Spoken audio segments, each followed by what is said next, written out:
Méditation du 11 décembre. Fortifie nos mains, car ils voulaient tous nous effrayer, disant, leurs mains se lasseront du travail, et il ne se fera pas. Maintenant donc, fortifie mes mains. Néhémie 6, verset 9, version Darby. Tu as peut-être remarqué que j'ai voulu, pour ce dernier mois de l'année, consacrer un espace à la planification de l'année à venir. Cela signifie qu'il y a de grands défis à relever et des opportunités. Que faire et où trouver la sécurité? Il y a dans la Bible une expérience qui peut nous aider à affronter la vie, ce qui vient. C'est l'expérience d'un chef qui avait devant lui une tâche considérable et ses défis, ses ennemis et ses revers semblaient parfois trop grands pour être surmontés. Je parle de Néhémie. Néhémie avait 3 adversaires, probablement aussi célèbres que lui, Sanballat, Tobia et Geshem. Il se moquait de sa vision, la critiquait sans pitié et se donnait beaucoup de mal pour décourager le peuple. Quand cela n'a pas fonctionné, ils ont décidé de changer de tactique en trouvant le moyen de lui faire du mal. Ils ont essayé de les distraire de la tâche qu'ils devaient accomplir. On lançait une campagne de dénigrement systématique, ont déformé chaque motif et ont accusé Néhémie d'avoir des ordres du jour cachés.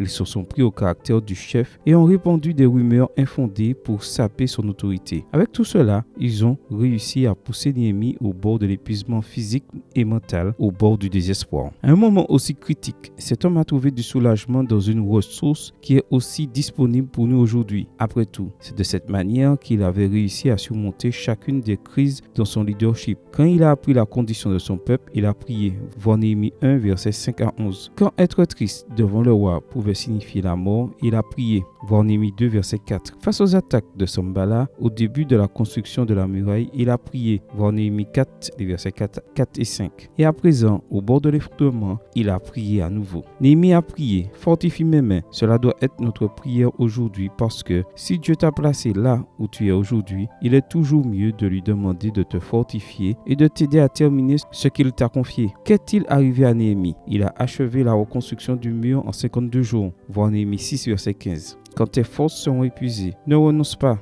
Dieu te dit pour cette nouvelle journée qui commence. Je peux fortifier tes mains pour que tu continues à donner le meilleur de toi-même. Amen. Bonne journée à toi et que le Seigneur te bénisse.